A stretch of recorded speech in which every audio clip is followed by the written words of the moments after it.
के like finally हम आज ergonomics स्टार्ट कर रहे हैं, ठीक है। इसका फर्स्ट लेक्चर है, चैप्टर 1 हम पर डिस्कस करेंगे। इसके बाद वीडियो में फ़र्स्ट हम पहले डेफिनेशंस देख लेते हैं और बेसिक ergonomic का इंट्रो ले लेते हैं। फिर इसके बाद हम चैप्टर पढ़ेंगे जो हमारी बुक्स के रिकॉर्डिंग है, ठीक है। But does it means, basically ये ड्राइव करता है टू ग्रीक वर्ड से, नोमॉय एंड आर्गॉन, ठीक है। नोमॉय का मीन्स है हमारे पास natural loss and argon meaning है हमारे पास वर्क। बेसिकली ये हमारे पास ergonomics जो होते हैं हम बेसिकली वर्क कर रहे होते हैं नेचुरल लॉज के ऊपर, ठीक है। हैंस ergonomics ने स्टडी किया था कि capabilities in relation to ergonomic study human capabilities in relationship to work demand. Basically हमने कहते हैं कि ergonomics ने एक स्टडी की थी, ठीक है। ergonomics जो थे उन्होंने एक स्टडी की थी कि ह्यूमन कैपेबिलिटीज़ जो हैं उनका रिलेशनशिप क्या है, उनका रिलेशनशिप कितना है वर्क की डिमांड के साथ, के वर्क की कितनी डिमांड है उसके हिसाब से ह्यूमन का उसके ऊपर क्या इम्पैक्ट है, या हम कहते हैं उसके वर्क का क्या इम्पैक्ट है ह्यूमन के ऊपर। ये सारा कुछ जो है स्टडी करते हैं हम ergonomics में, ठीक है। बेसिकली ergonomics ने ये चीज़ नोट की थी, ठीक है। उन्होंने रिलेशनशिप देखा था, ठीक है। फिर हम ergonomics की बेसिक डेफिनेशन पे आते हैं। ergonomics is the science and the art of fitting the job and the work place the workers need.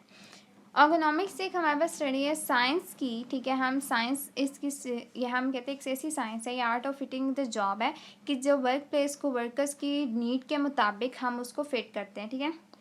For example एक डॉक्टर है, अब उसको उसका एरिया उसका इन्वायरमेंट कैसा होना चाहिए, उसकी वर्क प्लेस कैसे होना चाहिए, उसके चेयर कैसे होना चाहिए, उसके टेबल की हाइट कितनी होनी चाहिए, ये सारा कुछ जो होती है हम ergonomics के अकॉर्डिंगली सेट करते हैं, ठीक है।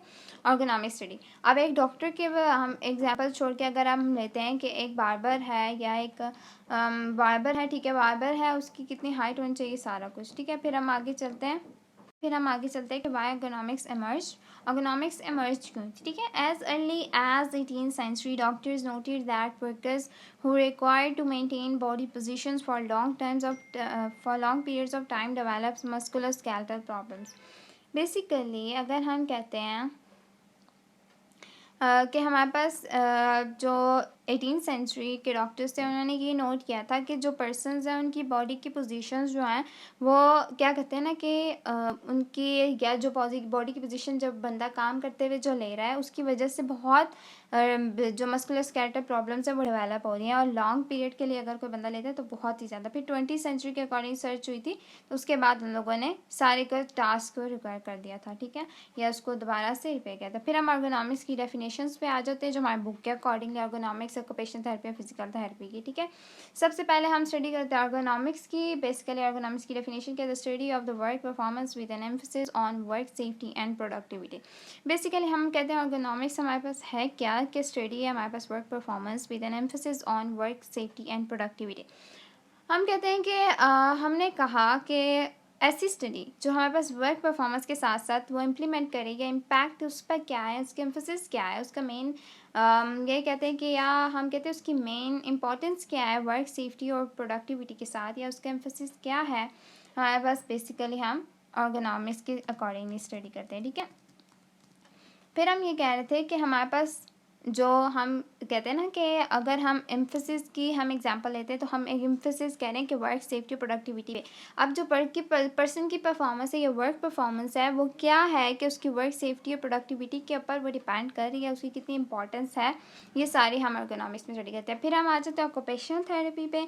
ऑक्यूपेशनल थेरेपी एक ऐसी थेरेपी होती है जो एक स्किल ट्रीटमेंट है that helps individual achieve independence in all facets of their life. Basically occupational therapy को हम ऐसे कहते हैं कि एक स्किल ट्रीटमेंट है, ठीक है। एक बेसिक स्किल ट्रीटमेंट है जो हमारे पास हेल्प कर रहा है कि इंडिविजुअल को कि वो अचीव करे अपनी इंडिपेंडेंस को, कि किस पर्सपेक्टिव ऑफ लाइफ या कौन सा ऐसा क्या कहते हैं कि हम कौन सी ऐसी चीज़ है या कौन सा ऐसे उसकी लाइफ का कुछ ऐसे क्या कह सकते हैं कोई ख़ास एरिया है या कोई ख़ास उसकी इशू है जिसके ऊपर वो काम करना इंडिपेंडेंस अचीव करना चाहता है, उसमें हम उसके ऊपर काम करके उसको स्किल ट्रीटमेंट देते हैं। अब ये इंडिविजुअल टू इंडिविजुअल वेरी कर रहा होता है, ठीक है। ये सारे फैसेट्स होते हैं वो उनके लाइफ के अकॉर्डिंगली हम सेट करवाते हैं, ठीक है। फिर हम आ जाते हैं फिजिकल थेरेपी की डेफिनेशन पे। Physical therapy basically assessment, prevention और ट्रीटमेंट के ऊपर काम करते हैं। अब जो मूवमेंट की डिसफंक्शंस हैं, फंक्शनल फिजिकल डिसेबिलिटी है, फिजिकल थेरेपी की हम डेफिनेशन फर्स्ट ईयर से पढ़ते आ रहे हैं। मूवमेंट डिसफंक्शन और फिजिकल डिसेबिलिटी, ये दो वर्ड्स बहुत इंपॉर्टेंट है। मूवमेंट डिसफंक्शन को हम ऐसे कह सकते हैं कि हमारे पास मूवमेंट्स अब फंक्शन प्रॉपर्ली नहीं हो रहे, मूवमेंट्स परफॉर्म नहीं कर सक रहे, ठीक है। दूसरी फिजिकल डिसेबिलिटी आ गया, ठीक है। इन दोनों पे फिजिकल थेरेपी पहले असेस करेंगे, प्रिवेंट करेंगे, ट्रीटमेंट देंगे, फिर ठीक है उसके ओवरऑल गोल अचीव कराने के लिए। अब ओवरऑल गोल ये है कि इन्हांस करानी है हमने ह्यूमन की मूवमेंट एंड फंक्शन, यानी ह्यूमन मूवमेंट। अब हमने पहले मूवमेंट को भी इम्प्रूव करवाना है, उसकी फंक्शन को भी इम्प्रूव करना है। अब बेसिक गोल जो है हमारे पास, ये ओवरऑल गोल जो है हमने करना ही यही है कि हमने फिजिकली काम करना है, फिजिकल डिसेबिलिटी पे काम करना है। लाइक अगर किसी फ्रैक्चर की वजह से डिसेबिलिटी है या किसी और चीज़ की वजह से है, तो उसके उस फ्रैक्चर के ऊपर काम करने के, उसके ऊपर उसका किस चीज़ की वजह से उसकी डिसेबिलिटी आ रही है, ठीक है, या कौन से ऐसे टीयर या कौन से लिगामेंट्स इनकी टीयर के बाद उसका काम हुआ है, उसके अकॉर्डिंग गोल है कि प्रोसेस, एक ट्रीटमेंट प्लान बनाना है, उसको अचीव कराने में काम करना है, फिर गोल करना है एनहांस ह्यूमन की मूवमेंट को भी अचीव करवाएंगे और हम फंक्शन को भी इम्प्रूव करवाएंगे, ठीक है। फिर बाकी हम डिटेल में पढ़ते हैं।